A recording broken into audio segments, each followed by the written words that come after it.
Okay, we're back for part two of our chapter 16 lecture, How to Read, Interpret, and Analyze Financial Reports.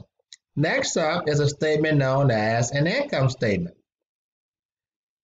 The income statement is a report that tells how a company performed over a specified period of time.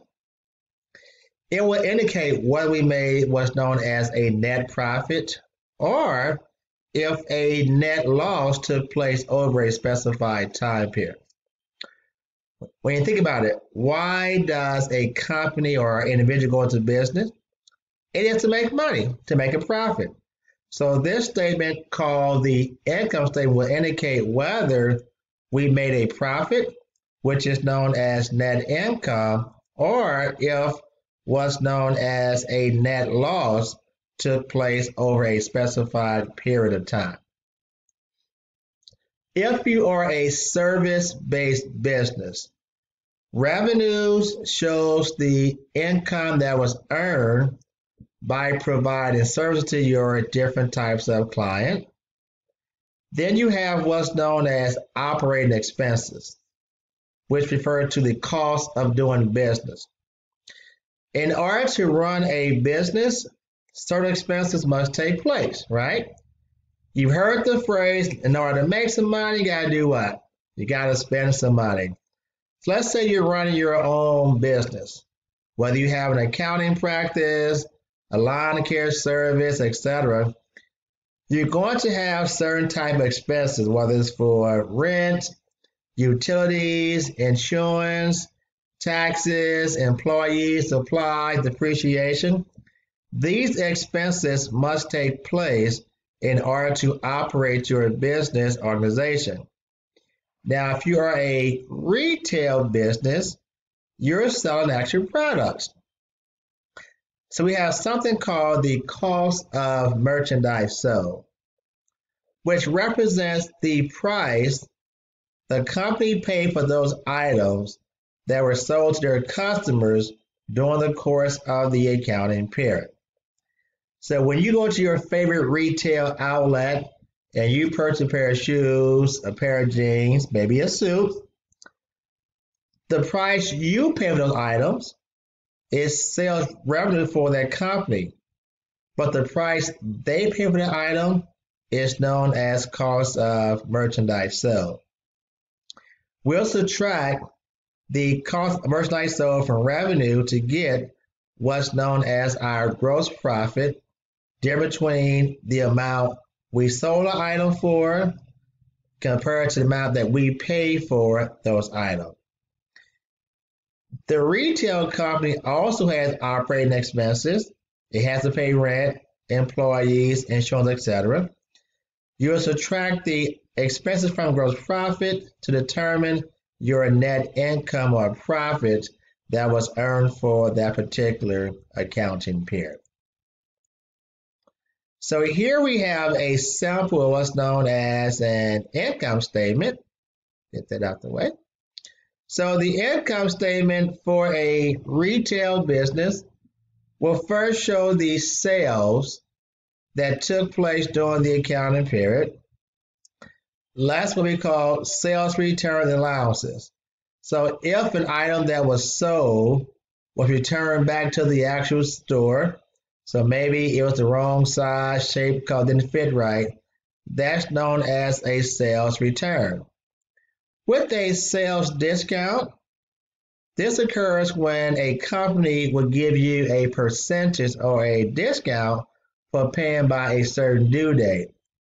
Now, this doesn't normally apply to retailers, meaning that it doesn't apply when you go to the store. But we're saying when company A buys from company B. If company A pays by a certain date, they may receive what's called a sales discount for paying by that certain date. So you take your gross sales, less return allowance and sales discount to get what's known as your net sales. Now, cost of goods sold, which represents how much the company paid for the items sold to customers, has to be calculated. We begin with merchandise inventory. That shows what we have available at the beginning of the accounting period. Then we look at our purchases, what we bought during the current accounting period, subtract out any returns, and we may get a discount for paying by a certain date. You'll subtract those from your purchases to determine what's known as your net purchases. We'll then add the beginning inventory, that's just here, plus your net purchase. When you add those two together, that's known as your cost of goods available for sale. That tells us the amount of inventory that was available to be sold to our customers throughout the accounting period. I'll then subtract my ending inventory, what I have remaining at the end of the accounting period, subtract that from what was available, and that difference is known as your cost of goods sold. So this is the amount that we pay for those goods that were sold to our customers throughout the accounting period. Still following along? Okay. Now subtract the cost of goods sold from your net sales to get what's known as your gross profit. This is the difference between what we sold the items for, net sales, and what we paid for them, cost of goods sold. The difference is known as your gross profit. Next, you have your operating expenses, what we call the cost of doing business, for things such as salaries, insurance, utilities, plumbing, rent, etc. Get a total of the operating expenses. They total $4,630. Subtract that from your gross profit to get net income of $6,316. Therefore, the Mool Company made a profit in December 2019 in the amount of $6,316. So these are the key calculations shown on the income statement. In order to calculate your net sales, again, it is gross sales, total sales, minus your service allowances, and minus any sales discount. To get your cost of goods merchandise sold, you take your beginning inventory plus your net purchases minus your ending inventory. That'll give us the cost of goods sold. And again, this shows how much we pay for those items that were sold to our customers throughout the accounting period. To compute your gross profit from sales, it is your net sales minus your cost of goods sold gives us our gross profit. So if net sales total $10,000, cost of merchandise sold was $6,000, my gross profit would equal $4,000. Gross profit minus my operating expenses would give us our net income. So these are the formulas you would use to calculate the different components of what make up a statement known as the income statement. Okay, so with the income statement like the balance sheet, we compare data from one year to the next. Here we have 2018 numbers and we have 2019 numbers. In this case, we're going to use net sales as our basis.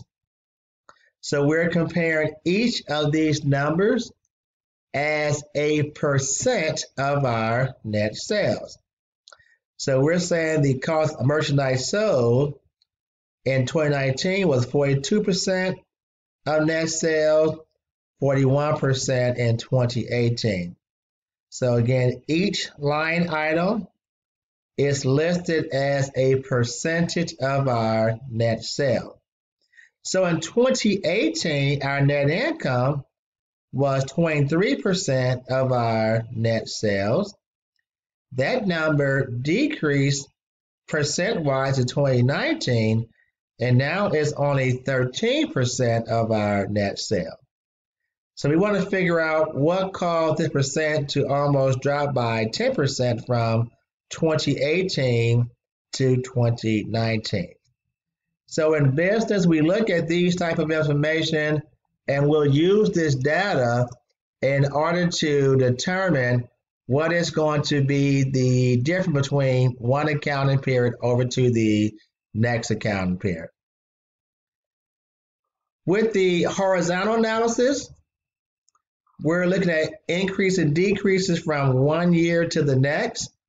So we're comparing the 2018 numbers to our 2019 numbers. So we see that sales increased by 10,000 from 18 to 19, an increase of 12.5%.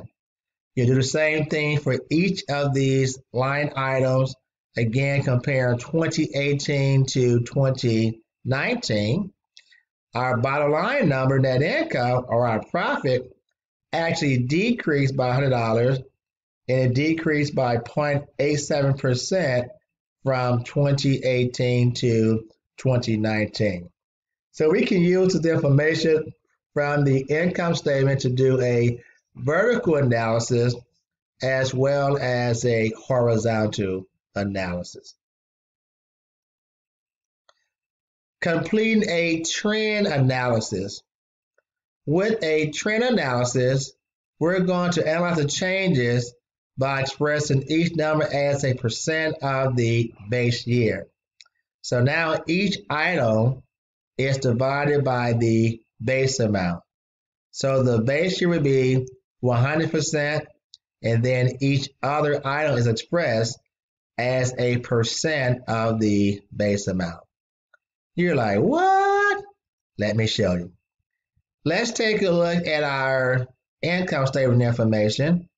Again, we have data from 2018, 17, 16, and 15, all right?